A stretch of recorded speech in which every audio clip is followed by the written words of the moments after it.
Council meeting to order. Roll call, please. Alderman Knight. Here. Alderman Coles. Here. Alderman Peisig. Alderman Shockey. Here. Alderman Subak. Here. Alderman Talway. Here. Alderman Winger. Here. Alderman Wesley. Here. Mayor Johnson. Here. Quorum being present, will you stand and join me in the Pledge of Allegiance?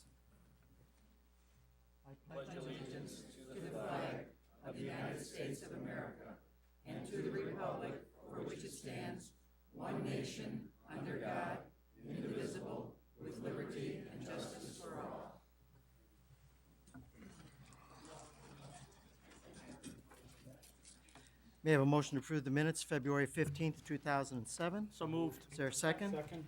On the question, comment, corrections, additions? All in favor say aye. Aye. Opposed? Motion carries. Bills, Alderman Winger? Thank you, Mr. Mayor. I make a motion to approve a list of bills dated March 1st, 2007 for $211,353.08. Is there a second? Second. On the question? Roll call. Alderman Coles.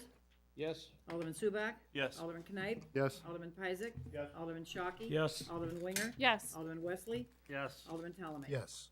That passes. Do any citizens wish to address the city council? If so, if you give her the podium and give us your name and address, starting with Father Kevin.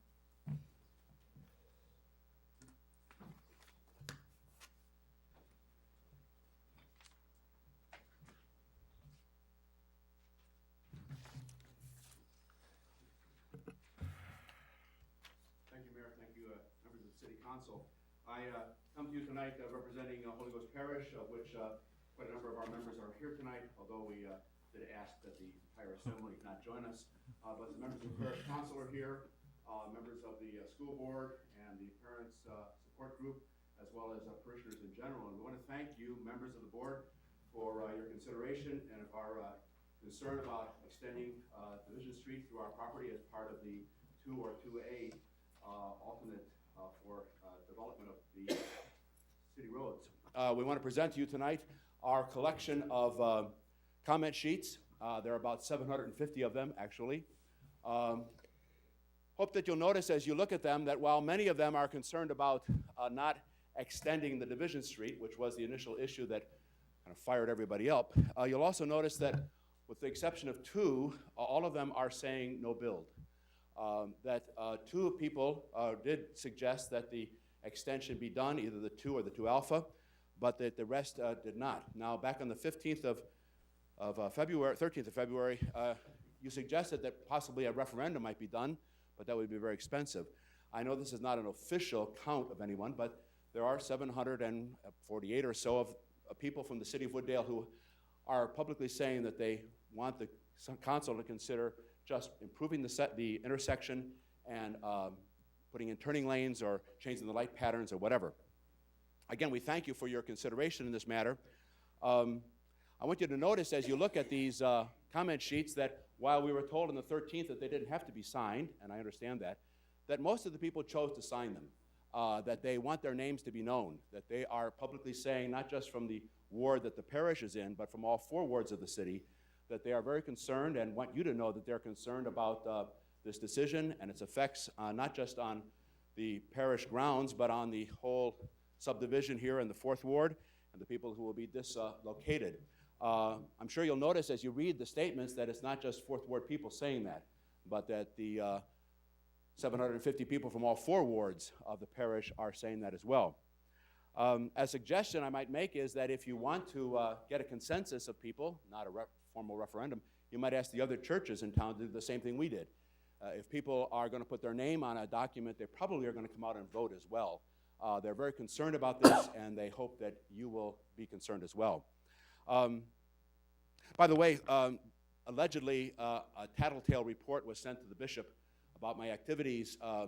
Whoever did that, I just suggest it was kind of a waste of time because the bishop or his office have not contacted me yet. I think they believe in the principle of subsidiarity, which is handling things at the lowest level.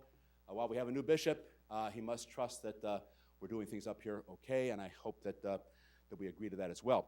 So I'm happy to present to you this evening these documents.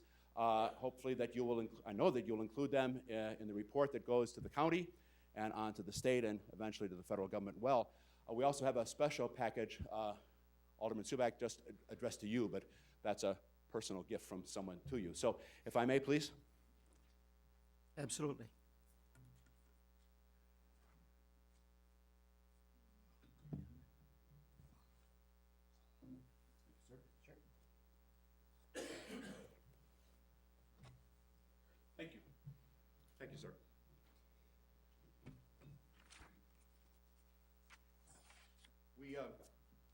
we do hope that you would continue to consider the position that the members of the parish and others have taken, and that is serious consideration for resolving the issue of the land that we, for your graciousness, have been using these past 60 years. My fear is that in the future, a different board and a different state government might choose to use that land, saying that it's not being used by the city, and therefore, I'm talking about the extension of Division Street, and resolve that issue permanently and finally. Also to give, I'm sure, consideration to the fact of not dislocating people or businesses, but allowing the city of Wooddale to continue to grow as it has been growing. Thank you very much. Thank you, Father Kevin. For the record, I acknowledge receipt of a 3-ring binder with 750 comment sheets, which we will forward to IDOT. Mr. Mayor, I acknowledge receipt of this is just Alan Bober, who's one of our residents, returning. He had asked me to review, I didn't realize he had this for this long, the City of Wooddale Comprehensive Plan Supplement. I gave it to him, it looks like about a year ago, and he wanted just to review it, and so he's just returning it with a nice note. Very good. Mr. Critch?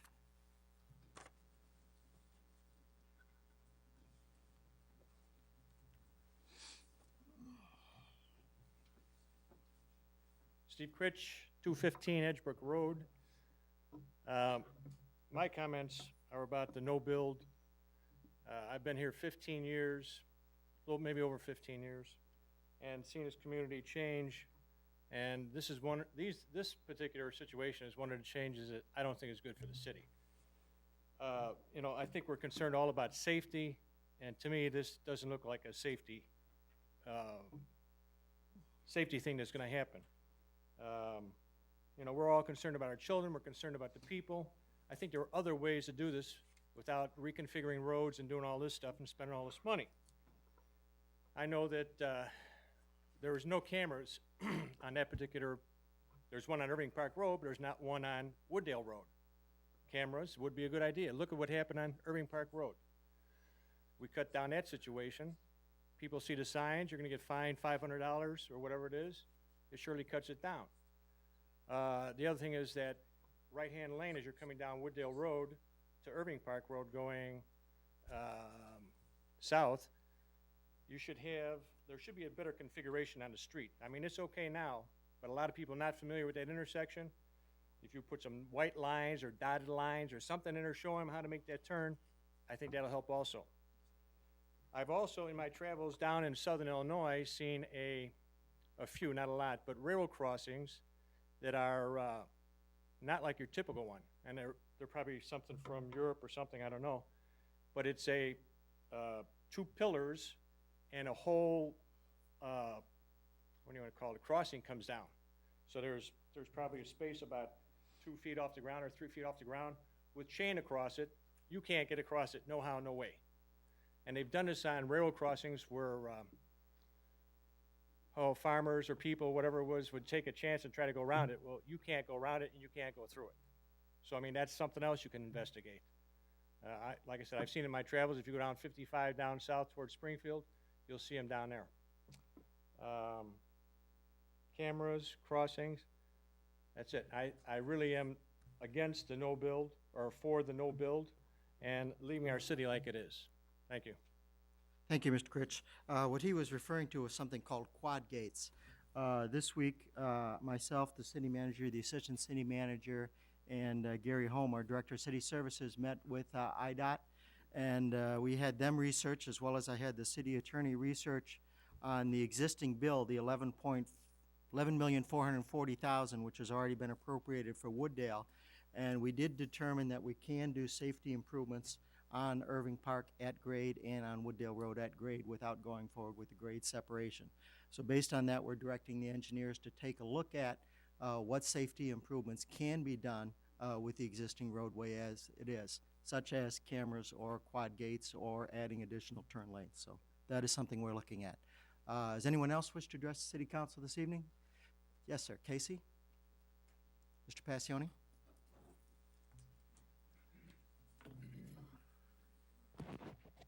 Casey Passione. I have a business in Wooddale.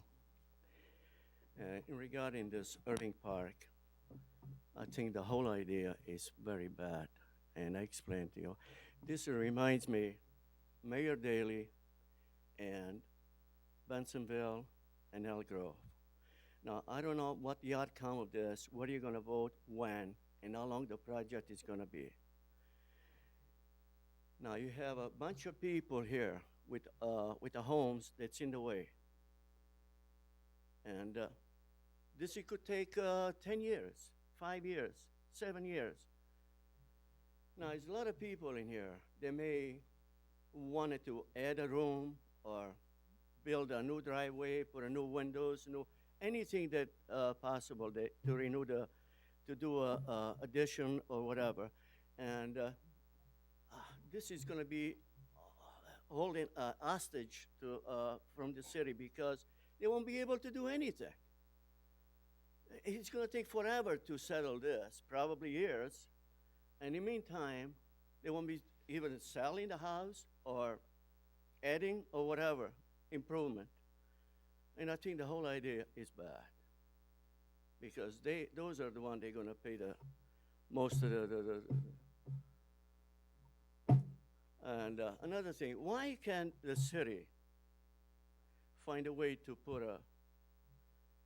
a road from Wooddale Road to connect going west on Irving Park Road instead of to disrupt the whole corner there?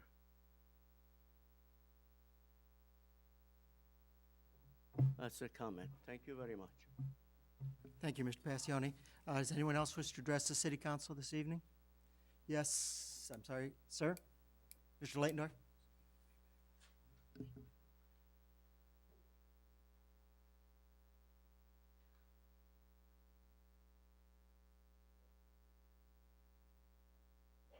George Leidendorf, 216 Edgebrook Road. I'm probably one of the older residents in the area. We raised our family, and we moved here about 1952. And I've watched what has happened in this town during that period, and I have to say that, in my experience, what is being attempted now is something that never was attempted before. Supposedly, this is supposed to be a safety issue. Well, it was called to the last meeting on February 13th that supposedly Thorndale and Wooddale Road, Addison Road and Irving Park, and Wooddale Road and Irving Park have about the same accident rates, that they're all pretty much the same. So we're pursuing an avenue that is going to disrupt maybe 47 families. I hope this doesn't take the same path that O'Hare Field took, where it disrupted all the people in the area and the other businesses. Possibly the safety issue is overblown for some other reason. It appears that maybe trying to enhance the flow of traffic, both east and westbound, utilizing traffic signals, spacing out of the vehicles, and enhancing the flow of traffic as opposed to going ahead and tearing up the whole community. I hope that the council, in their infinite wisdom, will go ahead and attempt to stop this. And I have one other comment that I'm glad to see that we have the full accord of the council this evening. Unfortunately, we only had 50% of them at the February 13th meeting. And that's basically all I have to say, except let's stop this mess from going any further. Thank you. Thank you, Mr. Leitendorf. Yes, sir. Some of you know me, some of you don't. I'm Sam Lewitton. I'm a candidate for 4th Ward, so that's who I am. I just wanted to ask the gentleman up there that if they are going to make any decisions on what to do with Division Street, and they hold it in an executive session, that any vote that they will take from that would be done openly in front of the public. As you know, I'm against any destroying of homes in the ward, and I'm a no no change to the existing road structure candidate. Thank you. Thank you. And in response, by law, any final action that comes out of executive session has to be done in the open and voted out in front. Mayor, I had one question for you. Alderman Subak. You had said that you met with IDOT, and you kind of went a little fast, too fast for me. My understanding was when the original grant was applied for, it was a grade separation grant, and now you're reporting to the public and the council that you think that we might be able to use it in other ways, or you're sure, or we're evaluating whether or not it can be done, because my understanding, again, if we vote for the no build, whenever that happens, we vote for 2 or 2A, I couldn't see how we originally applied for a grant for grade separation, and that's how the money got appropriated, and now we're gonna be able to use it for other safety and congestion issues, because if that's the case, that's wonderful, because we should keep all our options open, but before we started spending dime one on any of those other options, I'd want it in writing and confirm that we can in fact do that, and that we have the $11 million in the Wooddale coffers versus in the federal coffers, because if we started down a path number 3, and it's option 3, and it changes everything, I wouldn't want to spend taxpayers' money and then find out that we couldn't get reimbursed from the federal government after the fact. Mr. Bond. Yeah, at the request of the mayor, I did look at the legislation itself, and as you know, this was a federal transportation bill. That federal transportation bill specifically referenced, although the application and that was made for the grant was talking about some different options, including grade separation, but the language in the bill itself is to reconstruct intersection of Wooddale and Irving Park Roads in DuPage County, Illinois, $11,440,000. So that language would seem to be broad enough to do other types of improvements other than a grade separation. I agree. I think you want to make sure you get some confirmation of that, obviously, before you go forward.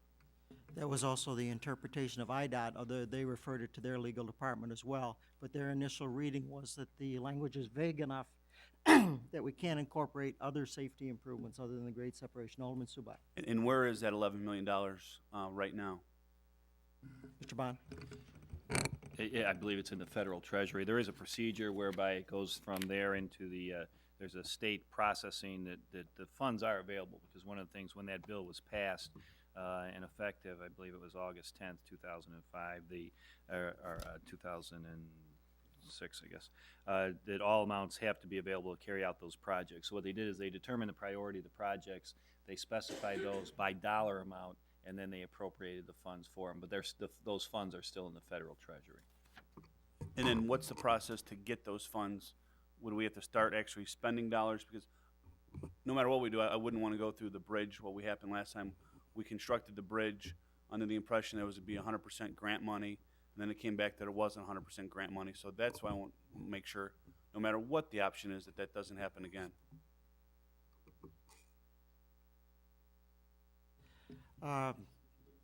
When we asked that question of IDOT, they gave somewhat of a vague answer on it as to the procedure that needs to be followed, that the money becomes available through the state, but they were a little vague on the process. They don't expend the entire federal transportation bill in 1 year. As projects are ready, as projects are proven, as projects go forward, you get reimbursed the money.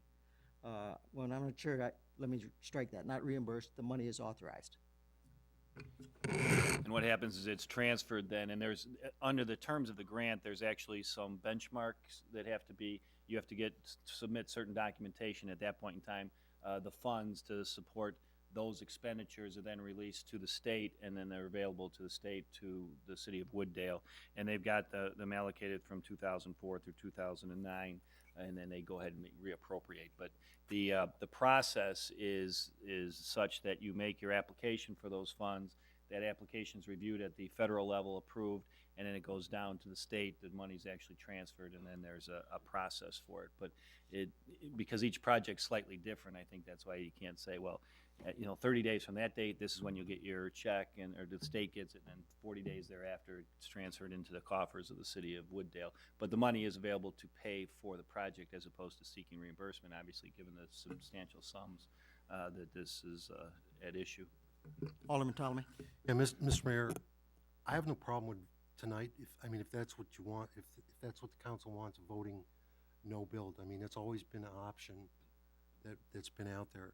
And I guess my concern, following what Alderman Subaks, is the question of how are we going to follow up and how long before we would know to make sure that the money, the $11 million, is available. Because I've always believed, and you can go back several years, okay, on some suggestions and things that were done at that intersection, and they could make it even better without, having to mess up the area. And I still believe that. I mean, there was suggestion given to IDOT back in 1997 that they said couldn't be done because of timing with their computers on the lights. I can't believe that in this day and age that with the technology, I mean, we're talking 10 years later, that the technology isn't there today, that some of these improvements could be made without taking anybody's homes, without taking anybody's property, okay, and that we could make it a safer area than it is today. Back in 1995, when I first got involved with this, we looked at how many cars were making the turns, and there's approximately, at that time, there were 640,000 vehicles going southbound on Wooddale Road to Irving Park and making the turn to go eastbound onto Irving. Well, if you look at that and you say that was back in 95 or 96, at that number, and when you figure that they were crossing the tracks twice, so you're talking about roughly 1,280,000 vehicles making that turn annually, there's a possibility, and I had suggested, and that's why you've got this little turn lane there now for coming, if you're going westbound on Irving. I had recommended at the time to make that westbound cutoff lane on Front Street actually go eastbound as well, so that vehicles coming south on Wooddale Road could also make the turn before the tracks at that location. So you cut out roughly 1,250,000 vehicles annually from having to cross the tracks. And IDOT said it couldn't be done because you would need special computers for the timing of all the lights in the area. And what I can't understand, and I still can't understand to this day, is that if you go into Chicago, anybody that's familiar with Six Corners, and the lights that are there, I mean, they've worked for how many years? I mean, I can think back to when I was a kid. They were there, they worked, so I think if we do have this money available, that possibly is an option that is available, and you could eliminate at least 1.5 million vehicles or so from crossing the tracks. Alderman Subak. But I think that first of all, the agenda item's really not on here to vote tonight, first of all. I'm glad for all the public comments. I've enjoyed all the emails. I think it's great of how much of a turnout we got at the public hearing. That's the idea behind a public hearing. Nobody up here is an expert. We're residents like all you are. We try and do the best thing. But to vote on a no build and say to do nothing, I don't want to jeopardize the grant. Then all of a sudden IDOT says, you know what, Wooddale doesn't want to do anything, and then we lose that $11 million. I'd rather continue to evaluate the entire intersection, including the ingress and egress at Holy Ghost Church, because with the post office there, it's not safe as it is now. And my ultimate goal would be make the entire situation better, however we can do that. So I don't think it's time at this point to say we're going to vote a no build and send that message to IDOT and to the state of Illinois and jeopardize that grant money. I'd rather first find out in writing what we can and can't do with the grant, and then evaluate all options with respect to what we can do. Alderman Subak, I agree with you 100%. What is on the agenda tonight is direction to the city attorney not to use the Division Street right-of-way in any way, shape, or form as a roadway as part of this plan. I did not put on the agenda abandonment of 2 and 2A because of that very thing. I did not want to be in a process or in a situation where the city of Wooddale has decided not to go forward and the project gets turned over to IDOT without the alternate plan for the use of the 11.4 million being put on the table. We need to have something pending before the city council. We can't just abandon all the plans that are before us until that replacement plan is in place. And also by law, you cannot vote on something that's not on the agenda anyway. Alderman Shockey. If I may, we had 2 other aldermen here that had questions first, and then I'll be third, if I may. Alderman Wesley and Alderman Winger had questions first. All right, but Alderman Shockey, I did recognize you, but Alderman Winger. Actually, my question is no longer needed because I was just going to reflect back on the agenda just to get clarification that we're not, I just wanted to, because it's not on here, that we're voting on no bill 2 or 2A. Thank you. I think we have heard the residents' direction loud and clear, but that is not on the agenda tonight. That is correct. Alderman Wesley.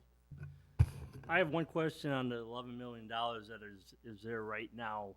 The $11 million, if I'm mistaken, that was for the starting the engineer that we have completed already. Am I correct? The CTE engineering, all the work that was part of grant money. Am I correct? Mr. Bond? Yeah, the engineering, there's a couple of phases to it, and the engineering was one phase of that, and Actually, that was covered by the state $4 million grant. That's Okay. not part of the federal money. So the state is paying, so the $11 million is still there. Now, my question is the federal government willing to go, and I'm not ready to make the decision on no bill, but I'm looking at the safety concern.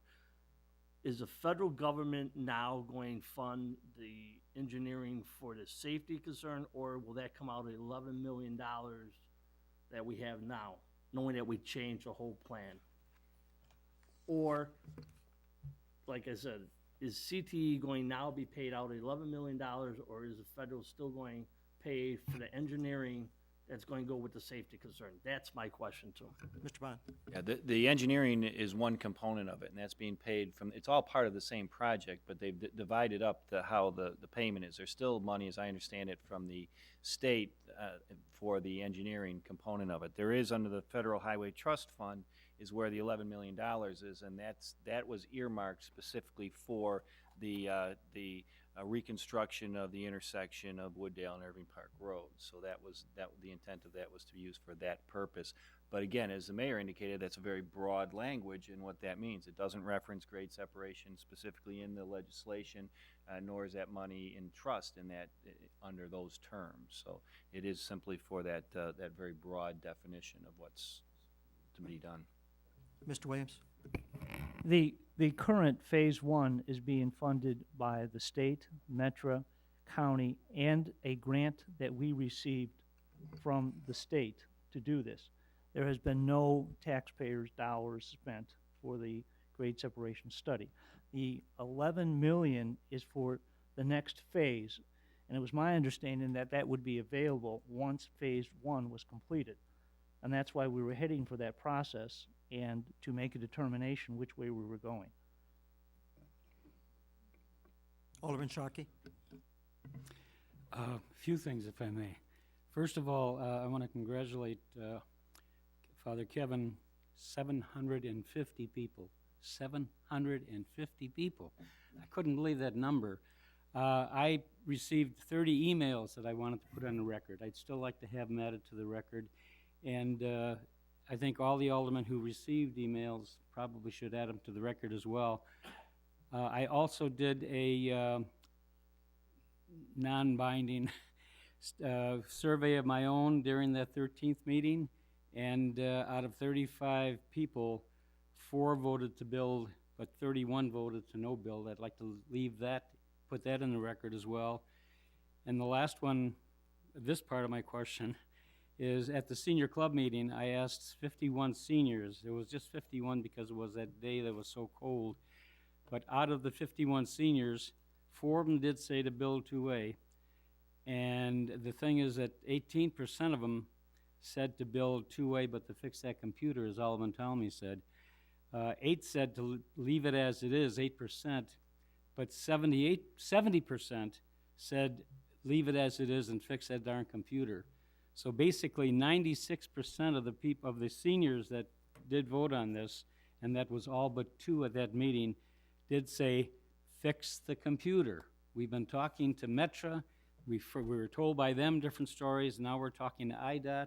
And at the 13th meeting, we were told that it would cost too much money. They don't have the money. If we can keep this $11 million and use that as part of it to get that computer fixed, even though it's, I think IDOT's responsibility, I still would say to pay it with part of that 11 million. and have it done as well as many of these other safety factors. By the way, there's one other thing, though. I agree with Alderman Subak that we cannot vote tonight on 2A or 2. It's not on the agenda. It would be illegal as well as improper. But at the same time, I think we do need to vote on the property that's adjoining Holy Ghost School. And I'm not a lawyer. I know Alderman Subak is, but I just went on the computer and I found what is called adverse possession. And what it said is that, this is for the layman talking now, after 10 years in adverse possession of land, the squatter can apply to be proprietor of the land in question. 10 years. Now, it's 60 years, I think, that the school and church has been using that property. They can't just go and say, it's ours now, but there is a procedure, if necessary, that they could apply for, an application process that would give them the thought of getting that adverse possession and keeping that property because they've used it for so long. They've used it 6 times longer than the minimum of 10 years. I know legally it's not binding by itself. I realize that. But I think when you think about it morally, this is one of the times that we should consider something like this. And I think we need to take a vote on it tonight. And I would like to ask the mayor if he would not adjourn the meeting when we're finished with the other business before executive session, so that we can come back out after executive session and have the final vote on that property adjoining Holy Ghost Church. I think that we have concerned citizens out here that would like to know tonight what our answers are. So if that's a request, I don't think I need to put it in the form of a motion that we not adjourn the meeting until after executive session, so we can record the vote on that question. When we come to that point of the agenda, which is action item 12, it's up to whichever alderman gets recognized to make a motion to either adjourn or to recess to executive session. So that would be the proper time to do that. I've got dibs. And I acknowledge receipt for the record of 30 emails and 86 citizen intersection comment cards, which will also be made part of the record and forwarded to IDOT. Alderman Ptolemy. Mr. Mayor, I just have a question regarding